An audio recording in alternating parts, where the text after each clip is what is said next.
पूर्वरंगामध्ये आपण आस्वाद घेणार आहोत हंसध्वनीमधल्या निवडक कवितांचा। स्वतः राजीव काळे मंचावरती आहेतच, त्यांच्यासह महेश जोशी, अंजली कुलकर्णी एवढे, सुराज सोमण हे कवितांचं सादरीकरण करतील। आणि या कार्यक्रमात नव्या पिढीच्या प्रतिनिधी म्हणून मुक्ता काळे आणि सई डिंगणकरही सहभागी होणार आहेत। त्यांचा परिचय मी आपल्याला नंतर करून देतोच। तर हंसध्वनीचा कवीच सांगतो की कविता असती सोप्या शब्दांची, कविता असती सोप्या शब्दांची, भुलवणीच्या अनघड अर्थाची, कविता असती शब्दांदरम्यानचे झळाळ कवडसे हलकेच उजळीत घेणारी। त्यामुळे या हंसध्वनीचे कवडसे देण्यासाठी ही मंडळी व्यासपीठावरती सज्ज आहेत।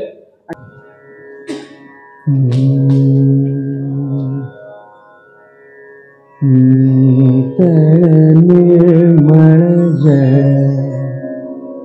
साजिरे सरोवरी कमळदल, उठती तरंग अल्लद अलगद खोलमनी, ऐकू येत अवचित हलके हलके आनंद ध्वनी, हंस ध्वनी आनंद ध्वनी, हंस ध्वनी आनंद ध्वनी, हंस ध्वनी।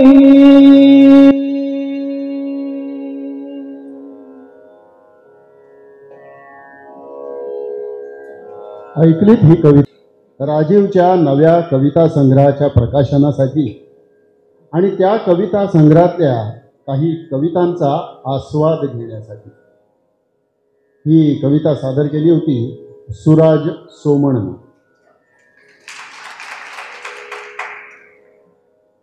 या अशा कविता गाणी ऐकली ना की एक प्रश्न पडतोच पडतो की हे सगळं येतं कुठून, हे शब्द येतात कुठून, ही लय येते कुठून। गंमत म्हणजे अनेकदा कवीकडेही या प्रश्नाचं उत्तर नसतं।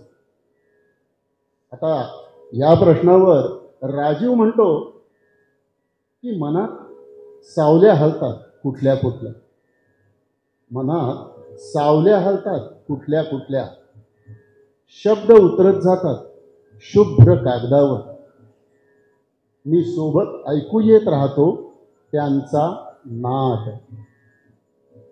मग स्मरू लागते कवीला त्याच्या कंठातली ओवी, आणि मग आकाशाकडे तो जे मागणं मागतो ना ते मागणं आणि ती प्रार्थना ही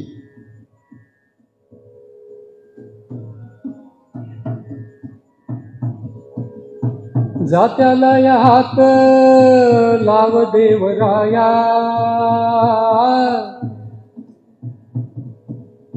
जात्याला या हात लाव देवराया, पूर्ण कर तूच माझी ओवी, पूर्ण कर तूच माझी ओवी। डोईवर हात राख देवराया,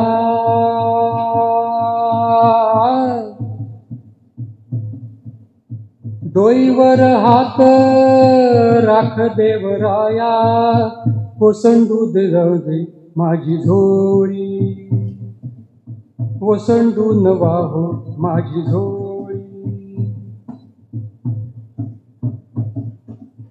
शब्दामध्ये अर्थ राख देवराया,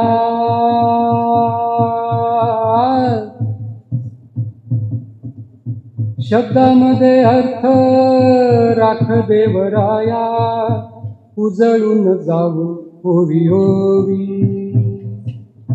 उजळून जाऊ ओवी ओवी, उजळून जाऊ ओवी ओवी। देवराया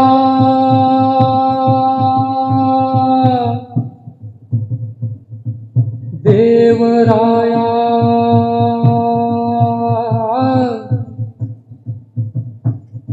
देवराया.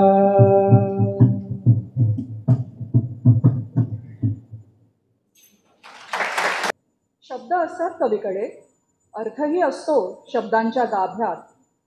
मग ही अशी प्रार्थना करण्यामागे काय कारण असू शकेल? कारण नाही बुवा माई.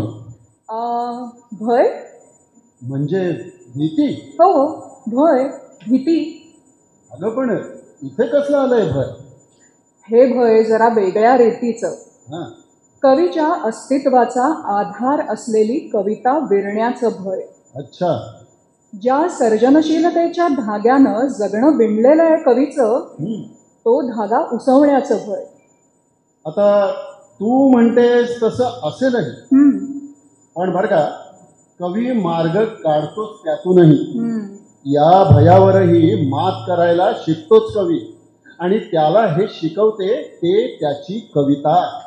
हे मात्र खरं आहे. हां. पण भय संपलं म्हणजे सारं काही सुखरूप होतं असं नव्हे. त्या पुढे काय होतं ते ऐक तरी. कवितेच्या डोहापाशी, कवितेच्या डोहापाशी मी स्वच्छ रिक्त हस्त, सुखरूप सार काही सोडून मुक्त. तरीही का मग डोळ्यात हे पाणी? तरीही का मग डोळ्यात हे पाणी? पाणी हां. हे तर देवाघरचं नक्षत्र. पण मी म्हणते, हे असं डोळ्यात पाणी दाटत असतानाही का हा अट्टहास कवितेच्याच गावात मुक्कामाचा? दुसरं गाव नाही का मिळत? दुसरी बात नाही का सापडत कवीला? कवीच्या कुंडलीतील अपरिहार्यता हे तुझ्या या प्रश्नाचं उत्तर. अपरिहार्यता? हो. आणि दुसरंही एक उत्तर आहेच बरं का. ते कुठलं? ऐक. मी कवितेत असतो बरं का. मी कवितेत असतो तेव्हा निरभ्र असतो. मी कवितेत असतो तेव्हा निरभ्र असतो, म्हणूनच कवितेत असतो. बर. पण मला एक सांग, का असते ही निरभ्रतेची असोशी कवीला? आणि ही कारणं पुरेशी असतात का कवीला कवितेच्या गावातल्या मुक्कामासाठी? नाही. नाही? म्हणजे आणखी आहेच का कारण? आहे तर. अगं, कविता हे एक निमित्त. निमित्त? ते कसलं? निमित्त तिला आठवण्याचं. बर. निमित्त तिचं अस्तित्व ओंजळीत धरू पाहण्याचं. तिला आठवण्याचं? होय, तिला आठवण्याचं. तिची सय जागवणारा कवी तिच्यासाठी एखादी अल्पाक्षरी कविता राखून ठेवतोच, फक्त तिच्यासाठी. बरं, मग ऐकव तरी. ऐकव. ऐक. मी कविता लिहितो. मी कविता लिहितो म्हणजे तुलाच लिहितो. क्या बात आहे. वा वा वा वा. पण हे तिच्यासाठीचं लिहिणं पोचतं का तिच्यापर्यंत? कुणास ठाऊक. पण मला ठाऊक आहे. अरे, तिला सारंच ठाऊक असतं मनोमन. तिला ठाऊक असते त्याच्या कवितेतल्या शब्दांची घडण. तिला ठाऊक असतात शब्दांमागे दडलेले अर्थ. तिला ठाऊक असतं दोन शब्दांदरम्यानच्या विरामाचं सांगणं. कारण तीच तर उभी आहे कधीची कवीच्या उत्कटतेच्या उगमाशी. उत्कटतेची खळाळ नदी आहे भोवती. उत्कटतेची खळाळ नदी आहे भोवती, खोल निळी. उत्कटतेची खळाळ नदी आहे भोवती, खोल निळी. तिचा उगम तुझ्यातूनच. हे ठाऊक आहे का तुला? तू उगमाशी जलस्पर्शाविना पाऊल राखून, तू उगमाशी जलस्पर्शाविना पाऊल रोखून. कसलं भय वाटतंय तुला, कसलं भय वाटतंय तुला? बुडून जाऊ खोल तळाशी, मी येताच येणार नाही पुन्हा वर, असं लागणारच नाही पुन्हा हात काठाला, असं. तर आई, नाहीच लाभत बुडल्या विना श्वास, नाहीच लाभत बुडल्या विना श्वास. मी काठावर असतात निव्वळ तरंगांचे भास, नाहीच लाभत बुडल्या विना श्वास. मी काठावर असतात निव्वळ तरंगांचे भास. हे ठाऊक आहे का तुला प्रिय? ठरव, ठरव, पाऊल उचलायचं की उगमाशीच राहायचं, तुझं तूच. आता पुढे तिला काय केलं, ठरवलं की नाही ठरवलं ते माहित नाही, पण कवीनं मात्र एकच केलं. मी फक्त इतकेच केले, मी फक्त इतकेच केले. भेटलेल्या नव्या फुलास तिचे नाव दिले, भेटलेल्या नव्या फुलास तिचे नाव दिले. मग तीच दिसत राहिली, फुलत राहिली, तिथे तिथे आत बाहेर, व्यापून गात्र गात्र, सर्वत्र सर्वत्र. पण काय रे, ही सर्वत्र फुलत राहिलेली, सर्वत्र दिसत राहिलेली खरोखरची आहे ना?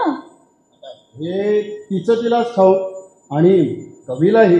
म्हणजे अगं म्हणजे आत्ताच तर तू म्हणालीस ना की तिला सारंच ठाऊक असतं मनोमन.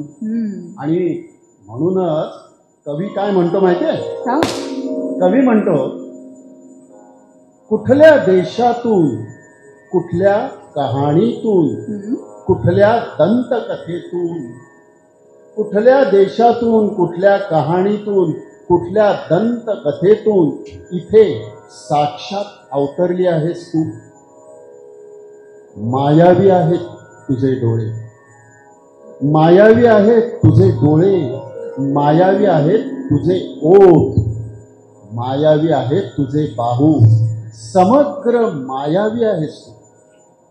मायावी पाशात खेचून कुठल्या वाटेने नेत आहेस मला, मायावी पाशात खेचून कुठल्या वाटेनं नेत आहेस मला.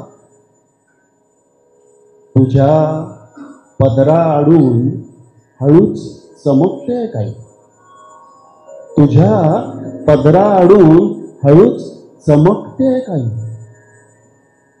खंजीराचे पाते, खंजीराचे पाते की एखादे अलभ्य फूल, खंजीराचे पाते की एखादे अलभ्य फूल.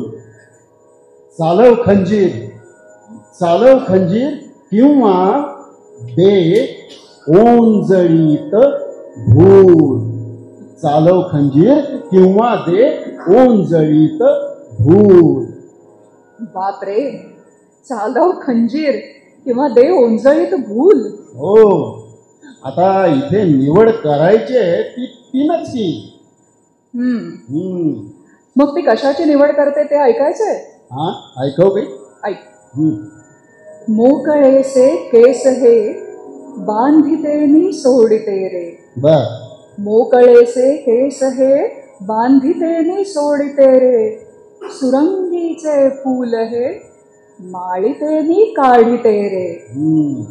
उंबऱ्याशी मी उभी, उंबऱ्याशी मी उभी, पावले ही मोजिते रे, आतनी बाहेरशी वाटती देखिते रे. निरखुनी तो कवडसा, निरखुनी तो कवडसा, शहाणीशी हासते रे, खोल आत क्षणी त्याच पिसे अनमोजिते रे.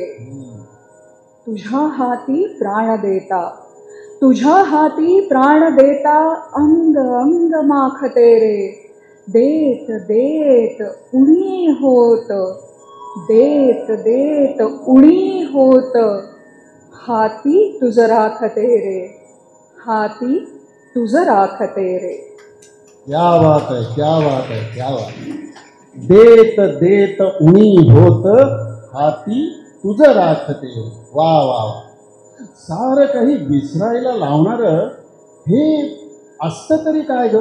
म्हणजे अगं म्हणजे काय असतात मोकळ्या केसांचे संकेत? काय सांगत असतं केसात माळलेलं सुरंगीचं फूल? काय उजळून निघालेलं असतं कवडशांनी? आणि का दाटत असतं मनात खोलवर पिसं? पापाच्या गल्याड काय, पापाच्या पल्याड काय, पुण्याच्या गल्याड काय, पुण्याच्या पल्याड काय. स्पर्शाची देव घेवती, कसले पाप निपुण्य इथे. हृदय जेथे दिले घेतली, कशास वृथा हिशेब तिथे. पापाच्या अल्याड काय, पुण्याच्या पल्याड काय. कळलं का? खोलवर मनात दाटणारं पिसं काय असतं ते कळलं? प्रेम, अनुराग. अगदी बरोबर. प्रेम, सगळ्याच्या पल्याडचं प्रेम. त्यात कसले हिशेब, मी कसली आकडेमोड? तिथे असते फक्त देवघेव, मनांची, हृदयांची आणि पत्रांचीही. पत्रोत्तर लिहित असताना चाफ्याखाली बसून असतेस का? पत्रोत्तर लिहित असताना चाफ्याखाली बसून असतेस का? अन्यथा कुठून यावा हा जिव्हाळ परिमळ? अन्यथा कुठून यावा हा जिव्हाळ परिमळ? मी कुठून यावी ही पाकळ्यांची वेल्हाळ लिपी? जुने उखाणे सोडवी नवे उखाणे हलकेच घालणार, नवे उखाणे हलकेच घालणार. या प्रेमाची भाषाच वेगळी असते, विभ्रमांमधून फुलत जाणारी. पण या विभ्रमांचे अर्थ समजलेच नाहीत तर? तर मग आहेतच संभ्रम. संभ्रम, तो कसा? आता बघ हा, मी तुला काही प्रश्न विचारतो, बर, त्याची तू उत्तरं दे. ठीक आहे, विचार प्रश्न. सांगितलेस काही? नाही. कुजबुज हलकी? नाहीच नाही. ऐकलंस काही? काहीच नाही. कडवं एखादं? नाहीच नाही. मग मग काय या झुकल्या पापण्या हलकीच अन थरथर ओठांवरी?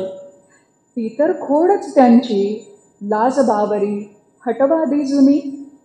ती तर खोडच त्यांची लाज बावरी हटवादी जुनी. नको लावूस, नको लावूस अर्थ काही भलते उगा त्यातुनी. बघ, हा असा असतो संभ्रम.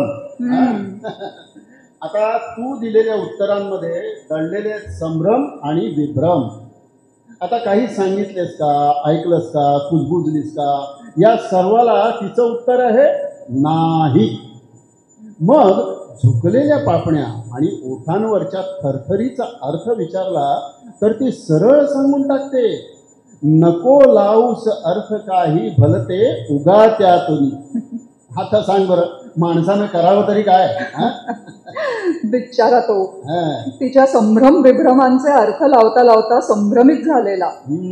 पण त्याच्या या अवस्थेवर हसू नकोस बरं का, कारण काही वेळ तो तसा संभ्रमित राहतो खरा, पण त्याला माहीत असतं या संभ्रम विभ्रमांचे अर्थ कोण त्याला समजावेल ते.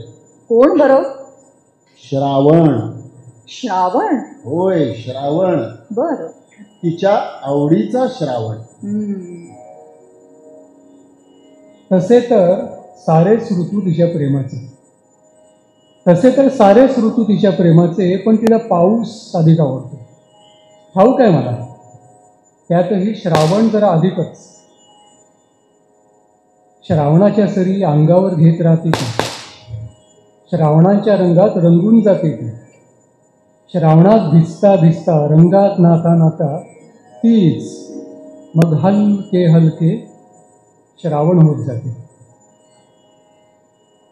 श्रावणच आहेत डोळे तुझे लपाछपीचे, श्रावणच आहेत डोळे तुझे लपाछपीचे, श्रावणच आहेत श्वास तुझे अधीरसे, श्रावणच आहेत ओठ तुझे लगबगीचे, श्रावणच आहेत ओठ तुझे लगबगीचे, श्रावणच आहेत बाहू तुझे बोलावते.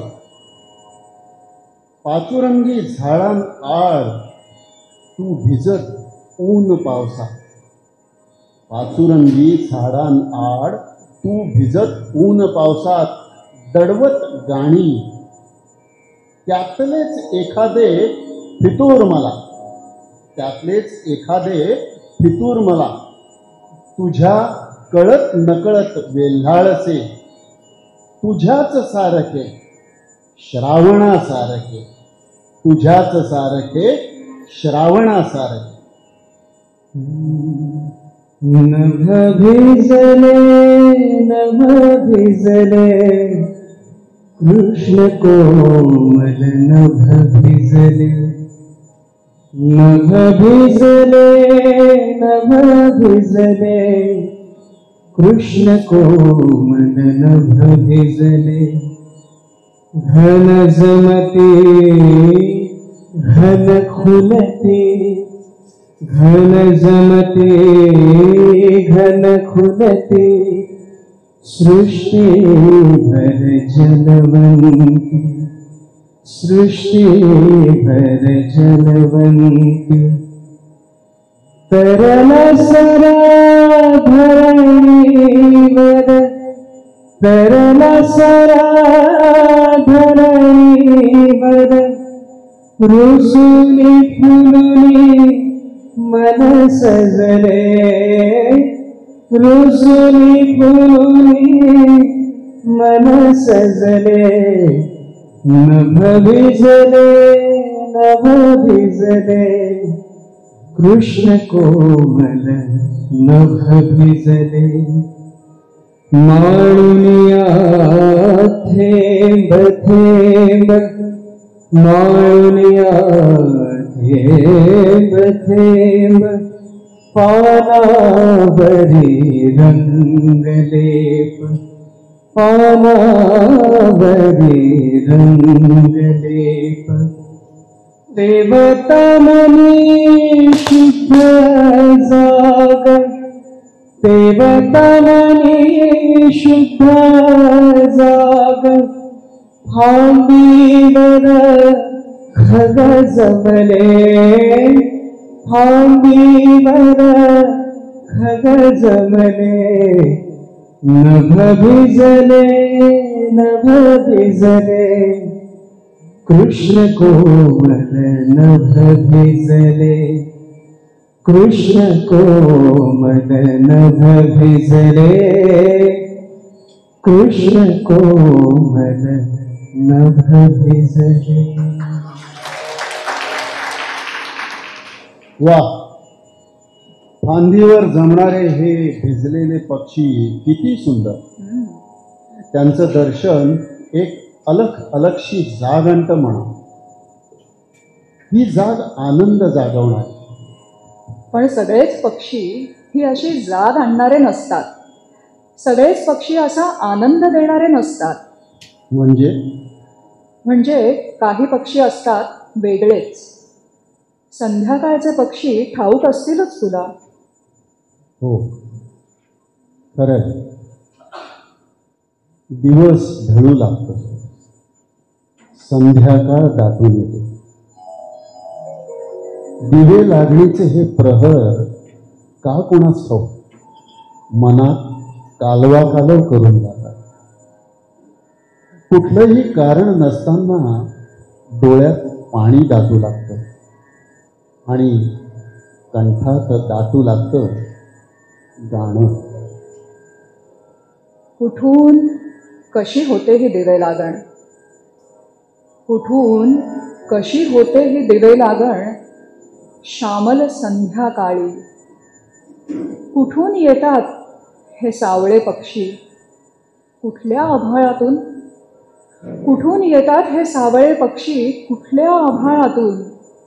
कशी कुणास्तव दाटतात कंठात गाणी, कशी कुणास्तव दाटतात कंठात गाणी. अन कशास्तव हे डोळा पाणी. पण अंजली, हे इतकं हळवं असावं का ग माणसानं?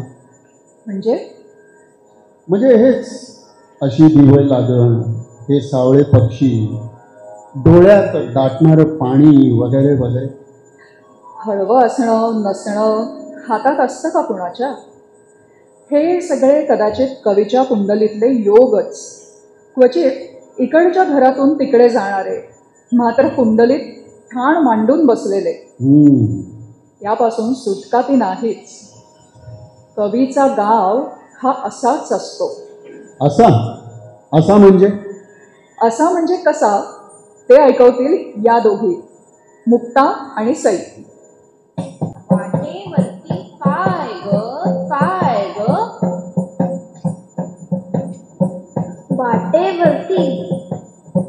वाटेवरती गाव ग, गावामध्ये काय ग, गावामध्ये रान ग, रानामध्ये काय ग,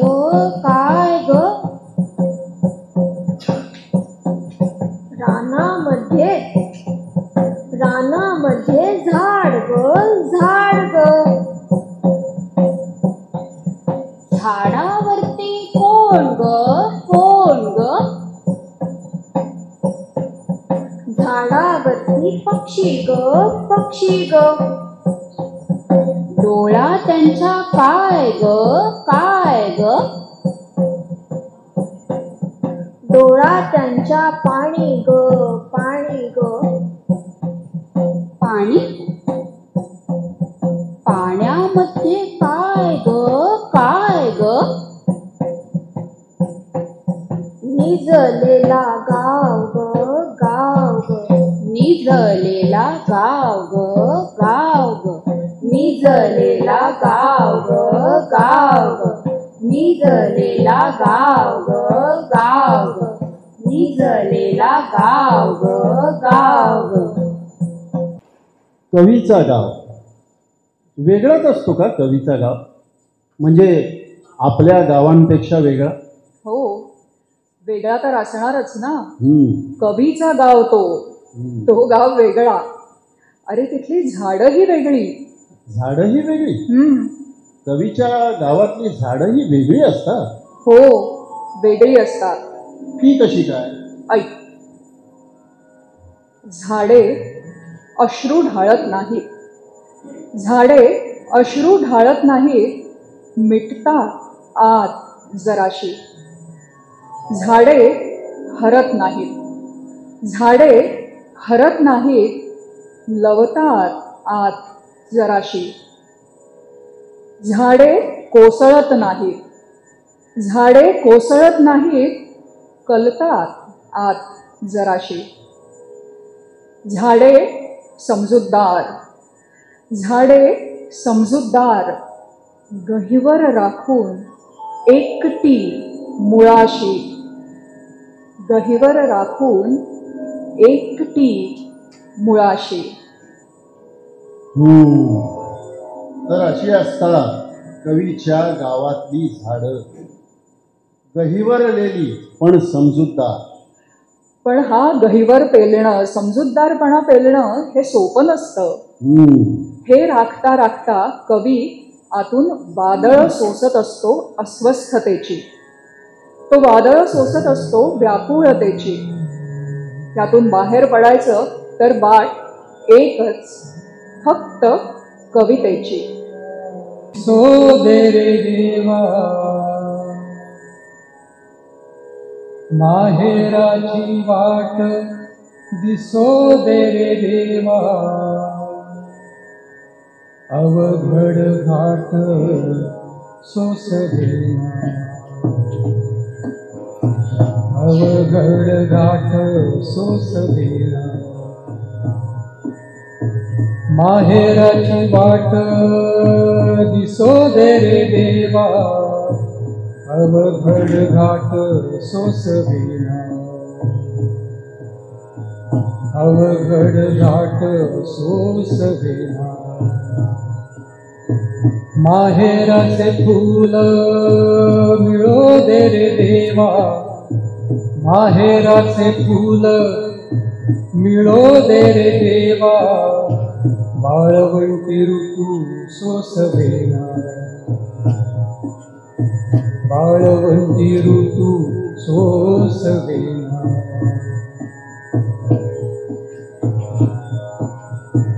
माहेराची छाया मिळो दे रे देवा, माहेराची छाया मिळो दे रे देवा जळते ही काया सोसवेना, जळते ही काया सोसवेना.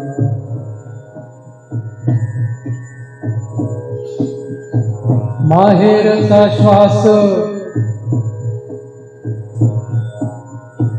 माहेरचा श्वास मिळो दे रे देवा, माहेरचा श्वास मिळो दे रे देवा, माहेरचा श्वास मिळो दे रे देवा भवतीचा फास सोसवेना, भवतीचा फास सोसवेना, भवतीचा फास सोसवेना, सोसवेना, सोसवेना.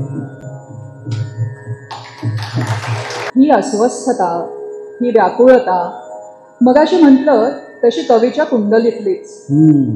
पण ही कुंडली ही कधी अवचित चमकून जाते. अवचित काय होतं, कसं होतं ते समजत नाही. क्षणभर उजेड चमकून जातो अचानक.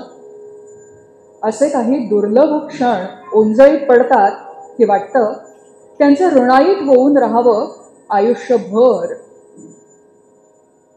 क्षणभर चमकुनी उजेड जातो अलख अलखसा, क्षणभर चमकुनी उजेड जातो अलख अलखसा. कुठे राहतो कुठून येतो कोठे जातो, कुठे राहतो कुठून येतो कोठे जातो.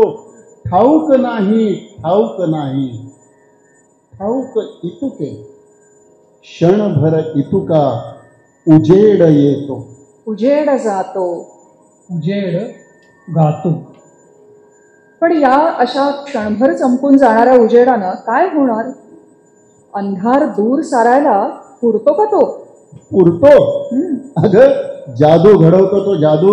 बरं. आणि ती जादू काय होते ते ऐक कवीकडनंच. हा असा क्षणभर चमकून जाणार उजेडही कधी पुरतो जगणं उजळून टाकण्यासाठी. तो उजेड उजळून जातो देखील. मग डोळ्यांना काय काय दिसू लागतं, नको नको ते सार अलगद फिटू लागतं, मिटू लागतं. डोईवरचं ओझं हलके हलके उतरू लागतं आणि मग जागी होते एक शहाणी होती. बरे जाहले फिटली वस्त्रे, बरे जाहले फिटली वस्त्रे आणिक उरलो वस्त्र उणा. बरे जाहले फिटली वस्त्रे आणिक उरलो वस्त्र उणा. बरे जाहले नावची मिटले आणिक झालो शुद्ध नवा. गाव बुडाला बुडली वाट, गाव बुडाला बुडली वाट, भवतालीचा बुडला घाट. गाव बुडाला बुडली वाट, भवतालीचा बुडाला घाट. या क्षितिजाशी, या क्षितिजाशी मीच एकटा, अन डोईवर एक पाखरू. या क्षितिजाशी मीच एकटा, अन डोईवर एक पाखरू. आभाळीचे नग्न निळेपण, आभाळीचे नग्न निळेपण, अंतरासही येत पांघरू. अंतरासही येत पांघरू. काहीच मिटू नकोस, काहीच मिटू नकोस, ना मन ना ओंजळ. खुलच राहू दे सारे अडसराविना. काहीच मिटू नकोस, ना मन ना ओंजळ. खुलेच राहू दे सारे अडसराविना. कुणास ठाऊक काय येईल, कुणास ठाऊक काय येईल, काय जाईल. आले राहिले ते आपले, आले राहिले ते आपले. सरले वाहून गेले तेही आपलेच. सारेच जिव्हाळ. ओंजळीत जेवढं राहील तेवढंच तुझं फूल. ओंजळीत जेवढं राहील तेवढंच तुझं फूल. किंवा एखादी पाकळीही. सुरंगही पुरेसा आहे किंचितसा तुझ्यासाठी. सुरंगही पुरेसा आहे किंचितसा तुझ्यासाठी. तेवढाच परिमळही.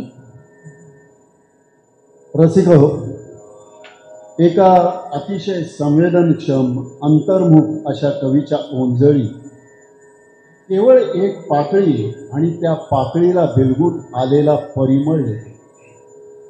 ती पाकळी आणि तो परिमळ काय देऊन जातो कवीला? रिक्तता. पण ही रिक्तता कशी? खूप काही देऊन जाणारी. सगळी ओढ, आस, गुंतवणूक, अट्टहास सार सार श्रांत श्रांत करणारी आणि एकच एक दान मागणारी. माझ्या कवितेच्या तळाशी असलेलं माझं नाव, माझ्या कवितेच्या तळाशी असलेलं माझं नाव फिकट फिकट होत अल्लद मिटू दे. ओळी फिटू दे, उडून जाऊ देत ओळींवर बसलेले सारेच शब्द, सारीच अक्षरं, सारीच चिन्ह. ओळी फिटू देत, उडून जाऊ देत ओळींवर बसलेले सारेच शब्द, सारीच अक्षरं, सारीच चिन्ह. उडून जाऊ दे शीर्षकही कापरासारखं, उडून जाऊ दे शीर्षकही कापरासारखं. उरू दे, उरू दे रिक्त शुभ्र कागद अवकाशासारखा. उरू दे रिक्त शुभ्र कागद अवकाशासारखा.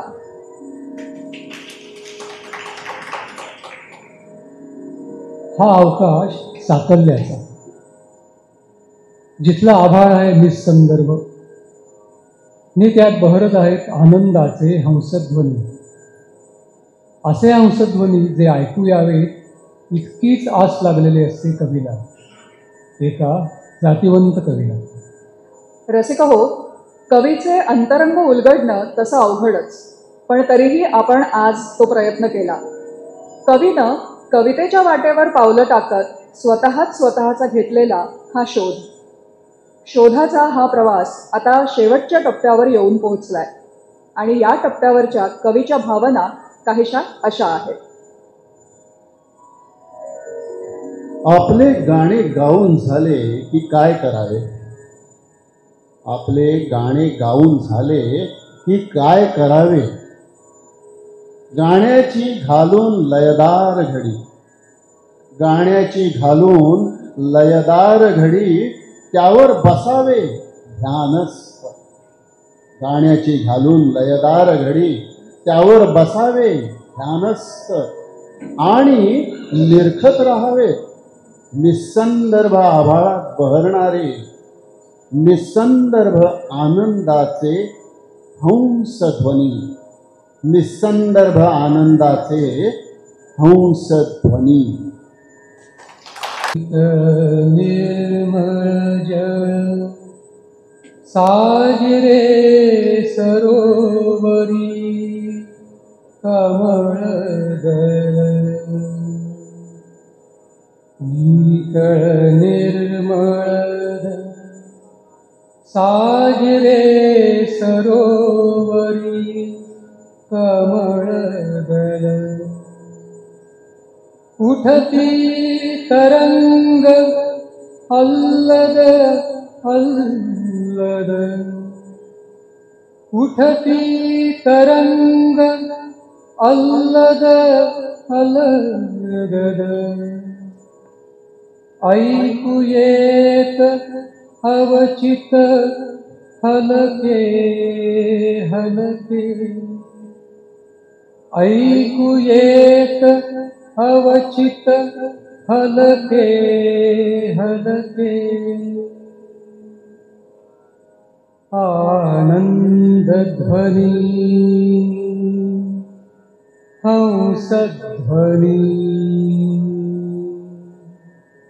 आनंद ध्वनी हंसध्वनी. आनंद ध्वनी हंसध्वनी.